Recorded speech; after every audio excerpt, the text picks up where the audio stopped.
Hey, so my name's John Robson. I wanted to talk through some changes I've been doing to the API that powers many of Wikimedia's products, including Wikipedia. As you can see here, this is the existing mobile website of Wikipedia. Right now, we're thinking of rewriting this to be a progressive web app. And for that, we're going to need web APIs to make that work.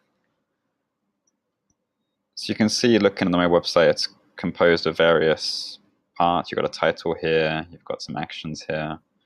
These two boxes here provide some context about the article. We call those hat notes. You've got some text, which has things like references in them.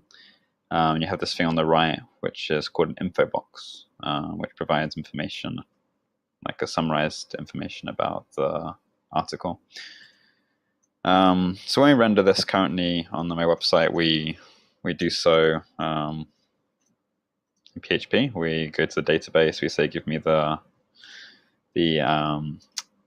parsed wiki text of the article I'm viewing, and that basically results in this big chunk of text here. So this is quite limiting. So if I resize the browser here, you'll see here the title of the page. Let's get to you see the title and the first paragraph of the page at the top, and the info box is below it. And if you actually view this on the desktop site, so if I go to drop the EN, go here, it takes a bit longer to load. But I forget that. You'll see here, if I do this here, you see actually like the info box appears below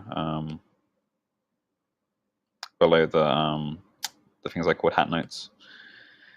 So you're a bit restricted on how you can render things. So like on mobile devices recently, we wanted to move this paragraph to the top, and that was actually quite tricky because we had to go into this big corpus of text and rearrange things like manually, which is a bit tedious and error prone and not as easy as it could be. Just to demonstrate this, if we look at the existing APIs that we have for content, or one of the existing APIs, you'll see if you parse the page for Julius Caesar, you just get a big chunk of text here. It really is just a huge chunk of text, and there's no distinction inside that of no semantics of like this means this HTML corresponds to this HTML corresponds to this, etc., etc. So when you're building like an interface like this, it becomes tricky. It becomes very limiting. Like all this content, it's very hard to do things. Like if you wanted to move this, for instance, down here, it'd be very difficult. You have to go into that HTML and parse it into a DOM and then rearrange the tree. So yeah, the apps get around this with this API, which is currently used in production on the Android app.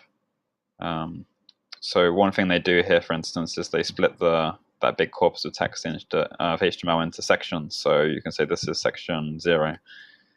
This is section 1. You can see these don't currently have the content in because I've just requested the lead, but you get the idea. So it makes the content more easy to parse. So I can say if I just want to render the politics section, for instance, I could just go into this data structure and render that. Yeah, we've been trying to experiment with other things like this, for instance. So you see here, hat notes are pulled out into a separate attribute inside the JSON. So if I just wanted to render these here, for instance, I can now render them above the title. I could render them in a thing on the sidebar. I got complete control over the position of that. So what's happened is I've separated the content from the presentation. So you'll see this actually repeated here, so it's not great. So this is one of the issues we have when we use an API like this in production, is this API is used by our Android apps, which is viewed by lots and lots of people. So if we were to remove this content from here, put it here, old clients, old Android apps that haven't updated to the latest version would now not be showing this information. So you can see this is a break and change. This is problematic. Yeah, so what we've been doing behind the scenes is trying to rethink this API and, okay, how can we give the most power to people that want to render our content to have control over presentation. So if they want to put the handles somewhere else or hide them altogether, they can do that. But the same goes for things like info boxes. So in this case, like say the Android app switched over to an API which had this field but didn't include this. It's not the end of the world. It's not great. Like, maybe someone's reading this article and thinks about something else. Maybe this information isn't that important, but if you can imagine doing the same for the info box and not showing this, that's not great, really. There's a lot of information that's very useful that people might want to know, especially if they're doing quick lookups, like to settle some kind of dispute in a bar about like how many children he had, for instance. So we have another API which we've been working on, which hopefully will load soon. So I'm using an extension to make this more readable. So this is like currently not in production anywhere, and the name is like subject to change. But I just wanted to demonstrate the kind of things we're thinking about. So here, like, there's a hat notes field, which is an array of HTML strings that can be rendered like this. And it's up to the client to decide how to render those and where to render them. You also see there's an info box field now, which is basically just the HTML of the table. So we've been trying to like do more of this kind of thing to allow clients to have more control of the rendering. Another field we've introduced, I can find, is the intro. So I talked about how in this case we moved this paragraph, which we call an introduction, like an intro, above the info box when usually it's below the info box. So now when it's in a separate field, we can do that easily. Like in your client, you can just say render the intro and then render the corpus of text. Before you'd have to say, okay, get the corpus of text, mangle it, try and find the introduction. What is the introduction? And there's a lot of logic about what can be an introduction. So we kind of abstracted that away, so now you don't have to think about that. So now you can see here the intro is a separate thing. If you wanted to render it the normal way, you just render the intro and then you render the text, but you've now got this ability to control over what you do with that. So maybe you just want to render the intro to start off with, and then like a read more link that when clicked shows the rest of the article. You're now able to do that. As I said, this is a break and change. So if I look for this text, for instance, I look at the info box, for instance, it only appears inside the info box attribute. So now we're not repeating this in the text. So if the app was to use this, break and change.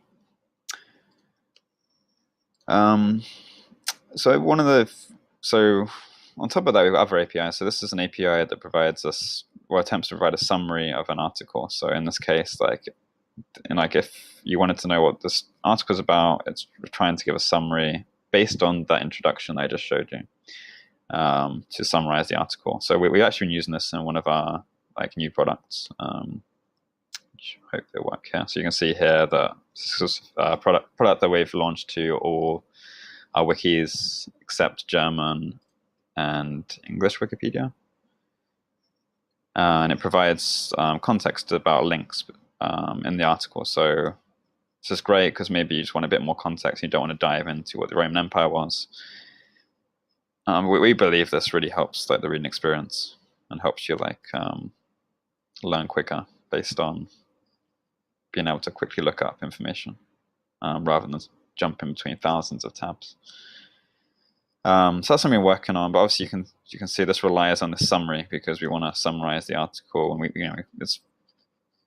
if we want to do this, we can't request the whole article. That's a lot of data. We just want to request the bit we need, which is that summary.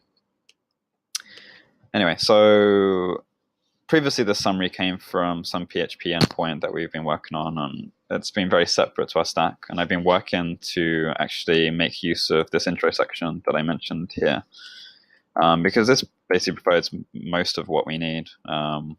It just requires a a bit more scrubbing. For instance, we don't want references in that summary. So if we look at that, we